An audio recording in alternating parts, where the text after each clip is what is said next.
This car that roars like a beast and speeds like a rocket is Nissan's R35 GT-R. Nissan is one of the oldest, most dominant, and luxurious sports car companies in the world, worth around $12.72 billion. However, it was once a victim of bankruptcy and market crises. It was the Nissan GT-R that revived it. But how was Nissan able to make this machine, nicknamed Godzilla, a symbol of its unstoppable spirit? To sell tomorrow, you need to win races today. And let me tell you, it wasn't easy bringing the company back to the racing tracks.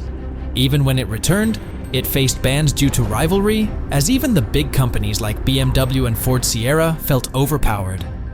Get ready for a ride filled with challenges, victories, and rivalries. This is the untold story of Nissan and the GT-R that shook up the automotive world. The GT-R's origins can be traced back to the Prince Motor Company, which developed the Skyline range. Yes, it's the same company whose roots lie in producing airplanes to support Japan's war effort in WW2. The first high-performance variant, the Prince Skyline GT, was introduced in 1964 and later evolved into the Skyline GT-R. But this video is about Nissan, right? Then why are we talking about Prince Motor Company here? It's because Nissan Motor Company officially merged with Prince Motor Company in 1966 to combine Prince's renowned engineering innovation and luxury vehicles with Nissan's market presence and technological power to dominate the world of the automobile industry. Now both companies began working on new projects. At that time, Nissan's president was Katsuji Kawamata, and under him, Nissan bought designs from other companies, so he was happy about the transformation this merger could bring. This was proved by the release of the Nissan Skyline 2000 GT-R in 1969. This car featured a powerful 2.0-liter engine and produced 160 horsepower. It was nothing less than a beast on the track, so it quickly gained a reputation and won 52 races in its first 3 years of competition, including 49 consecutive victories from 1969 to 1971. You win today, you sell tomorrow. Nissan was well aware of this fact and therefore achieved the target of selling 2,000 units. And yes, that's a huge number for a sports car. By seeing the success rate, in 1973, Nissan introduced the second-generation Skyline GT-R, known as the Ken Mary GT-R, named after a popular advertising campaign featuring a couple, Ken and Mary. This means that they were even good with marketing. But time was not with Nissan, as the global oil crisis of 1973 hit the automotive industry hard. The higher the sports function in a car like GT-R, the higher the fuel consumption, so consumers shifted their focus towards more fuel-efficient vehicles. GT-R saw a decline in demand.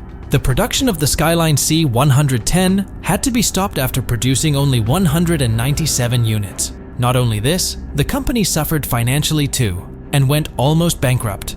Nissan faced huge challenges. They couldn't win races and couldn't sell cars. It became undesirable. Everybody thought that this was the end of Nissan, and it belonged only to history books until the tables got turned. You must have heard the famous saying, "Whatever happens, happens for the good." That's exactly what will make you believe in Nissan after knowing who rejoined the company and what mind-blowing project was introduced to save it. During this time, Nissan's leadership worked day and night to save the company, but nothing helped. In the wake of strong leadership, entered the man who changed the history of Nissan and acted like its guardian angel, Yutaka Katayama, who played a key role in establishing Nissan's brand in the US and in the success of the Datsun 240Z, was called back to Japan from the States. Mr. K was like a mother to the company who knew its child since birth and its every desire. So he was well aware of two facts. A, that Nissan was not able to deliver what Nissan was famous for and customers' expectations from it. And B, the mantra of win today and sell tomorrow, as Nissan was known for its racing cars. So now their main aim lied around these 2 points. But in order to win the races, one needs to enhance their car's performance, and Nissan, as we all know, was under debt. But this didn't scare Mr. K. Instead of going the easy route and cutting costs, they doubled the cost in a desire to increase their reputation and brand name by winning races. This is how Project 901 was born. Its goal was to place Nissan GT-R among the world's best performing cars by the next 5 years. It might sound easy, but trust me, it wasn't. However, something that worked in their favor was the new rules of the Japanese Touring Car Championship, JTC, which replaced the old rules, where, for racing, cars had to be specially modified and make their designs highly customized, leading to high maintenance along with difficult construction. The new rules were in direct favor of Nissan's situation, stating that now racing cars could be built on the basis of normal production road cars, leading to reduced cost and a higher number of participants. In 1984, Nismo, short for Nissan Motorsport International Limited, was born, which played a crucial role in its comeback. It focused on enhancing Nissan's performance capabilities and motorsport presence. The company looked forward to Yasuharu Namba to lead Nissan's new performance division, as he had been driving and testing Nissan's race cars since 1958. He brought together two important teams in Japan, the Omori factory team, which focused on official motorsports, and the Opama Privateer Racing Support Facility, which helped independent racers. It was under his guidance that Nismo entered touring car racing in 1985, targeting JTC with only one motive, and it was to win. You see, JTC, even though has the name Japan in it, but was a global racing competition that took place in Japan. Ford, BMW, Ferrari, Porsche all came to compete with Japan's best car, and for a long period of time, Nissan did receive the title of Japan's best till it had to suffer. To revive its title, finally, in 1985, Nissan introduced the 7th generation Skyline R31. It was average in appearance. It had the same boxy design, but the main work was done on its hardware. It was the first to be equipped with the new RB series of engines, which included electronically concentrated control system engine management. It also had four-wheel steering system, which could turn the rear wheels by up to 0.5 degrees this time. Nissan also added some luxury approach to it, with a four-door hardtop body style. Not only this, but it also had a four-cylinder system. So significant changes were made this time, and they thought of walking towards the path of victory. Nissan Motors then decided to race this car under JTC, and guess what? It not only won the season's first race, but also the entire championship. Now they were halfway through the recovery, but there was still a lot to cover, and that part turned out to be really difficult, as it was difficult for them to repeat this success for the next 5 years. Why? Because the foreign companies dominated the Japanese championship, and R31's grip was weakened by BMW and Ford Sierra that acted as the cheetah of Group A. But Group A? What is that? See, in the 1980s for touring car competitions, racing cars were classified into Group A and Group B. Group A cars, like the BMW M3, were standard production models with strict modification rules, requiring at least 5,000 units. Group B cars, such as the Audi Quattro, were high performance and heavily modified for rallying, with more lenient rules and a minimum of 200 units. To truly dominate Group A, this was definitely not going to be enough, and it was time for Nissan to need another new car. Will the 901 project bring Nissan to the top this time, or land it at the same point from where it started? Take a guess in the comments below. It was time to bring back the legend and revive the sacred GT-R badge. Nissan's passion for performance was still burning, and to dominate Group A, Nissan's president Yutaka Kume knew exactly what they needed to build under the 901 movement. The 901 movement wasn't just about creating fast cars, it was about redefining what Nissan stood for. One of the most ambitious projects under this movement was the development of the Nissan Mid-4, a mid-engine supercar prototype that introduced all-wheel drive and four-wheel steering systems. Although the Mid-4 never made it to production, the technologies developed for it laid the foundation for what would become the R32 GT-R.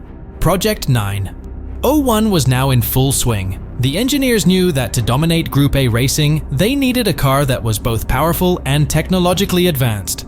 The heart of the R32 GT-R was the RB26 DET engine, a 2.6-liter twin-turbo inline-six that produced around 320 horsepower. This engine, paired with the Atessa ETS all-wheel drive system and the four-wheel steering system, gave the GT-R unmatched handling and performance. Just look at its features. The Atessa ETS system was particularly revolutionary. It used sensors to monitor the car's traction and automatically distribute power between the front and rear wheels, ensuring optimal grip and stability.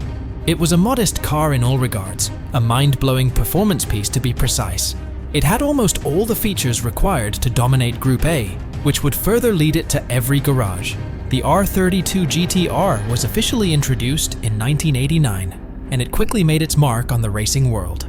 It debuted in the Japanese Touring Car Championship, JTCC, and after hearing this huge amount of praise, you might have already taken a guess that it dominated the field. But did you know that from 1990 to 1993, the R32 GT-R won every single race it entered in the JTCC, securing 29 consecutive victories and earning multiple championships? Its success wasn't limited to Japan. The R32 GT-R took on international competition as well. It won the Spa 24 Hours in 1991 and the Bathurst 1000 in both 1991 and 1992. Its performance at the Nürburgring, where it set a lap record of 8 minutes and 22 seconds, earned it the title of a world-class sports car. But where did it get its name Godzilla from?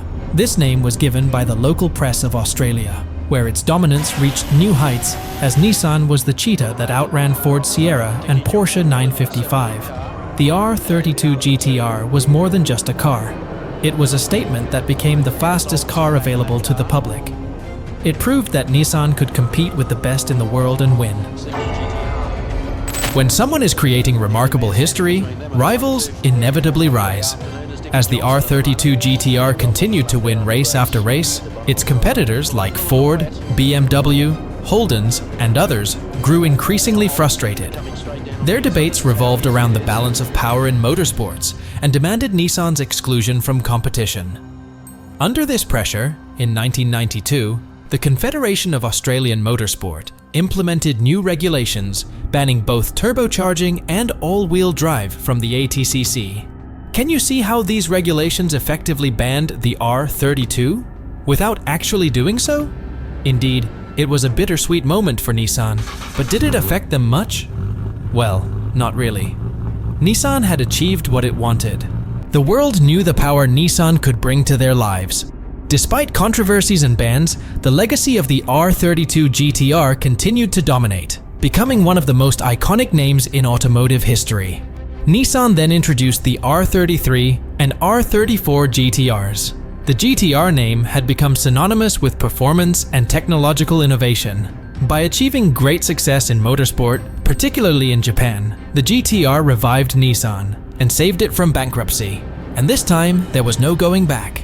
The GT-R's impact extends beyond its on-track successes. It has become a cultural icon, featured in video games, movies, and the dreams of car enthusiasts worldwide. Sadly, Nissan is currently facing challenges and not doing quite well. What are your views on this?